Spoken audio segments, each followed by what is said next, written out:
Oh teman-teman, nah ini ulang lagi ya, karena ini penting sekali. Istilahnya dependent origination ya, atau hukum paticca samuppada, sebab musabab yang bergantungan, ini sangat luar biasa ya kan. Nah, karena Buddha sendiri pernah bilang, he who sees the Dhamma, barang siapa atau dia yang melihat Dhamma, he see dependent origination, dia akan melihat ya paticca samuppada. He who sees dependent origination sees the Dhamma. Nah, kalau melihat dependent origination, melihat Dhamma, makanya dikatakanlah ya sekilas ya, yang mengerti Dhamma itu kalau dia memahami DO itu, dependent origination ya. Ini hanya ada chartnya saya dapat. Nah, itu 12 links of the impersonal process of dependent origination ya. Nah, dimulai dari yang pertama avijja kan, ignorance. Di ignorance itu kan akarnya dari ya ketidaktahuan ya. Ignorance itu kebodohan batin atau ya ketidaktahuan. Apa yang dia tidak ketahui atau apa yang dia abaikan, yaitu tentang 4 kebenaran mulia. Dan juga ya ini ignoring the impersonal process of dependent origination. Jadi selain pahami 4 kebenaran mulia ya, dan DO tadi. Nah, dan yang kedua dari avijja, kebodohan batin, akan memunculkan formation, itu bentuk-bentuk karma ya kan.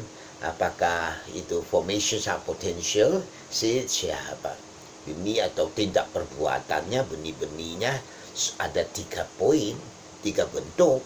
Apa lewat body ya, apa speech or mind. Nah, dari situ nanti memunculkan winyana.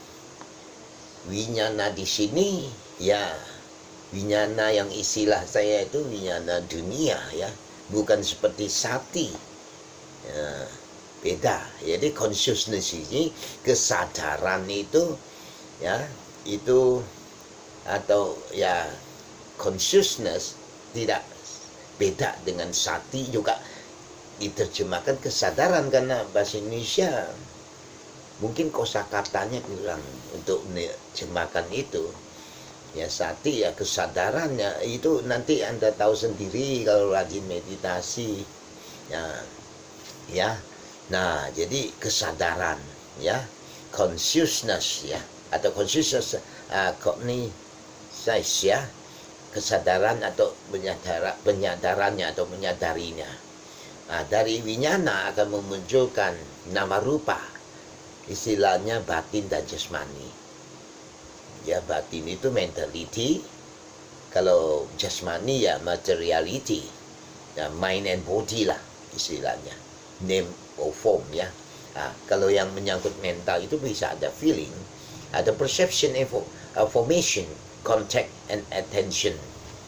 Dan materialitinya bisa elemen seperti bumi, angin, ya, api, air ya kan. Dan dari situ, dari nama rupa memunculkan 6 landasan indria, the sixfold base, 6 landasan dasar ya. Jadi 5 external sense door, panca indera, skanda, eye, ear, ya, noise, tongue, body atau touch, and 1 internal sense door, mind. Istilah Bhante Panyawaro diibaratkan rumah itu punya 5 jendela, 1 pintu utamanya, yaitu pikiran ya. Pancaskanda kan ada jendela mata ya, telinga, dan lain sebagainya, ditambah pintu utamanya pikiran, mana consciousness kan. Nah, dari situ memunculkan kesan-kesan. Bahasa berarti kontak. Nah, misalnya mata ya, tambah color, form, eyes, mata lihat ya warna atau apa, kontak memunculkan ya kan. Nah, menurut kontak ya kan, di WA-in atau di HP-in ya kan. Nah, terus berikutnya ada yang ketujuh tentang wedana. Karena udah kontak maka timbul perasaan. Perasaan itu ada tiga jenis. Ada yang menyenangkan, ada yang nyakitin, isya suka enggak, ada yang netral. Nah, atau ya istilahnya neither pleasant nor painful. Ya. Nah, ini sensasi ya. Nah, dari perasaan ini nanti nih timbul keinginan. Ya. Ya, istilah nggak pernah puas kayak minum air laut gitu ya. Nah, ini keinginan, craving. Nah, ini mentransformkan, I like it. Ada ikan, I like it. Kalau saya udah I like it, I touch, ya kan, tersentuh, lengket, tanha muncul. Kalau I don't like it, gua benci. Nah, jadi craving ya. Nah, itu tanha, kehausan. Dari tanha akan memunculkan, karena dia katakanlah suka, like, I like it, atau I love it, dia akan lengket kayak lem besi, ya, cleansing itu attach ya, attachment ya. Nah, seperti I like it, I don't like it, whatever arises, suka enggak gitu aja. Nah, memang idealnya sampai netral kan.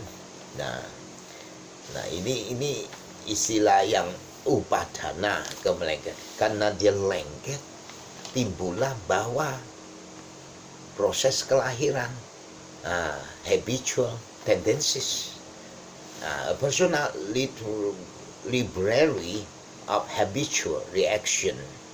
Ya, makanya tiap orang itu katakanlah punya perpustakaan pribadi. Ya, nah, perpustakaan ini dia nggak isinya buku. Nah, dia isi segala hal-hal yang menyangkut ya aksi kebiasaan yang terulang. Itulah ya. Nah, jadi setiap orang memiliki perpustakaan pribadi tentang reaksi mereka yang paling sering digunakan terhadap situasi. Kadang kita nggak mau marah, tanpa kita sadari dia akan muncul karena gudang di perpustakaannya udah tersimpan mungkin dari ribuan kali atau jutaan kelahiran yang disimpan di stok consciousness itu. Nah, dia otomatis, istilah psikologi alam bawah sadarnya merintahin tanpa diperintah, dia otomatis ya. Nah, dari jati ada proses kelahiran ini, maka timbul marana. Inilah yang itu namanya kelapukan, kematian, duka cita, sakit, kesusahan, dan keputusasaan. Jelas ya akan menghasilkan ya what happens after birth through death. Apa yang terjadi setelah lahir hingga mati? Ya usia tua lah, ratapan sedih, rasa sakit, kesedihan, keputusasaan. Nah, inilah hukum. Jadi ini hukum yang mempelajari tentang proses kelahiran, kematian. Ini sangat penting ini selain hukum karma. Ya, jadi biarpun hanya sekilas tentang pariyati, sering didengerin dari kaset apapun banyak. Bahkan kalau Anda udah memahami lah katakan, atau udah kenal ya depending origination, Anda udah kenal dhamma. Disebut istilah Jom itu dianggap pakar dhamma kalau dia sudah, padahal itu hanya secuil ya. Selain hukum karma itu kan umum, tapi banyak lagi itu ya.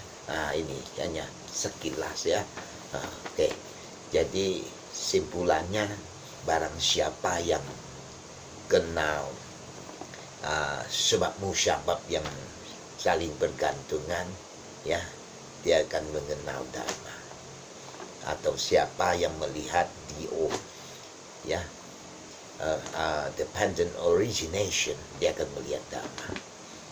Ya, jadi penting sekali melihat Dharma, nanti melihat ini dependent origination.